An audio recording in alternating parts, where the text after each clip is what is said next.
মন্তব্য গ্রহণ করার জন্য সমাবর্তন উপলক্ষে আমরা যে সমাবর্তনটা করতে যাচ্ছি এটা একটা মেগা সমাবর্তন। এটা একটা এক ভেন্যুতে এত অধিক সংখ্যক শিক্ষার্থী নিয়ে সমাবর্তন বাংলাদেশে কোনো বিশ্ববিদ্যালয় হয়েছে বলে আমাদের জানা নেই। ঢাকা বিশ্ববিদ্যালয়ে যখন একটু ওদের সংখ্যা বেড়ে যায় তখন তারা ইডেন কলেজ প্রতিবেশী যে আশেপাশে আছে জায়গা সেই সব জায়গায় তারা করে। কিন্তু আমাদের আল্লাহ পাকের অশেষ নিয়ামত যে আমাদের ক্যাম্পাসটা অনেক বড়, আমাদের জায়গার কোনো অভাব নেই, আমাদের বিশাল মাঠ। তো আমরা সেই জন্য সাহস করে এই সিদ্ধান্ত নিয়েছি যে আমরা সমাবর্তনটা আপডেট করে দেবো। আপডেট করতে যাওয়ার কারণে আমাদের এই 11 সাল থেকে শুরু করে, যেহেতু চতুর্থ সমাবর্তনে আমাদের এই 10 সাল পর্যন্ত সার্টিফিকেট দেওয়া হয়েছিল, 11 সাল থেকে শুরু করে আমরা এই 23 সাল পর্যন্ত যে রেজাল্ট আউট হয়ে গেছে আর কি, আমরা এই আওতাভুক্ত করেছি। এই যারা পাশ করে গিয়েছেন তাদের সার্টিফিকেট আমরা দিচ্ছি। তো এটা সংখ্যা বেড়ে গেছে এই কারণে, দুইটা কারণে। একটা হচ্ছে এই সংখ্যা বেশি, অনেকগুলো বছর, 13 বছর 13.5 বছরের মধ্যে যারা পাশ করেছে তাদেরকে আমরা ইনক্লুড করেছি।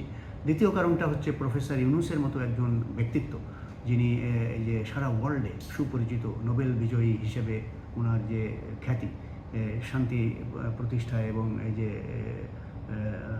একমাত্র বাংলাদেশের নোবেল জয়ী। তো রাজনৈতিক কারণে বা যে কোনো কারণে আগে তো উনি কোনো বিশ্ববিদ্যালয়ে সমাবর্তন বক্তৃতা দিয়েছেন বলে বাংলাদেশে আমার জানা নেই। তো এই আমাদের এখানে যে উনি সমাবর্তন বক্তৃতা দিতে আমরা তাকে সম্মত করতে পেরেছি, এটা আমাদের জন্য একটা সৌভাগ্য। যে উনি সমাবর্তন বক্তৃতা দেওয়া আর আমি দেওয়ার ভেতরে অনেক পার্থক্য। ওনার একটা যে উচ্চতা এবং উনি বলেন কত চমৎকার।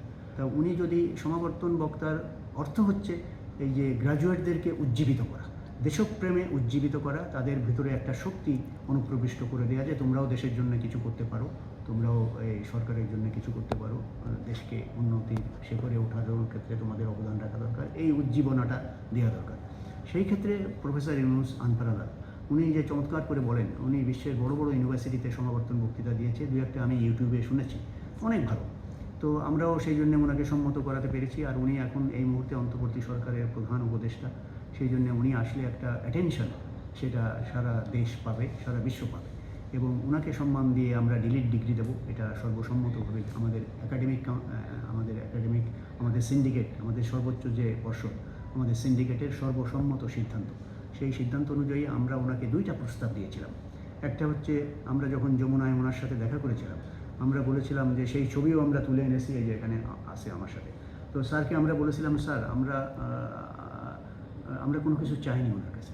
আমরা যে বলেছি, স্যার একটা সিদ্ধান্ত আমরা আপনাকে জানাতে এসেছি যে আমাদের সিন্ডিকেটে একটা সর্বসম্মত সিদ্ধান্ত হয়েছে, আমরা আপনার ইউনিভার্সিটি, আপনি সেখানে শিক্ষকতা করেছেন, আপনাকে সম্মানের সাথে ক্যাম্পাসে নিয়ে যাব, আপনাকে ডিলিট ডিগ্রি দিয়ে সম্মানিত করব আমাদের সমাবর্তন অনুষ্ঠানে।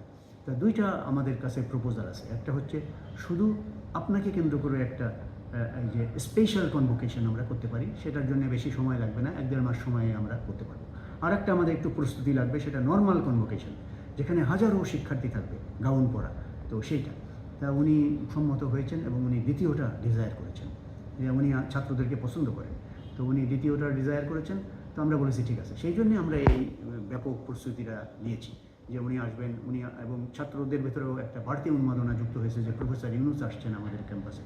তো উনি ওনার কিন্তু একটা নস্টালজিক অ্যাটিটিউড আছে। এসএসএম ওনাকে অ্যালাউ করে না, তা নাহলে উনি বহু জায়গায় চলে যেতেন। ওনার এই 84-85 বছর বয়সে ওনার যে স্ট্যামিনা, সেটা দেখে তো আমরা মানে সাহসী হই, যে আমরা অনেক সময় ভুলে যাই যে আমাদের বয়স 70-র কাছাকাছি চলে গেছে। কারণ উনি 84 হয়ে যদি এত কাজ করতে পারেন, তা উনি তো ওনার ডিপার্টমেন্টেও যেতে চেয়েছেন। কালকে ওনার মুখ্য সচিব মহোদয় এসেছিলেন, আমাদের সাথে কথা হয়েছে। উনি বলেছেন যে ইকোনমিক্স ডিপার্টমেন্ট আগে যেখানে ছিল সেখানে নাই, তবুও উনি ওখানে যাবেন। উনি হয়তো 3 তলায় নাও উঠতে পারেন, আর যদি উনি ডিজায়ার করেন, আমরা বলেছি যে আমাদের পূর্ণ প্রস্তুতি আছে, স্যার যদি যেখানে যেতে চান আমরা স্যারকে সেখানে নিয়ে যেত। স্যার যদি ক্যাম্পাস ঘুরে দেখতে চান আমরা ঘুরে দেখাবো। স্যার যদি বলতে চান ওখানে আমার তেবাগা আন্দোলন করেছিলাম, ওখানে আমার গ্রামীণ ব্যাংকের ইউনিট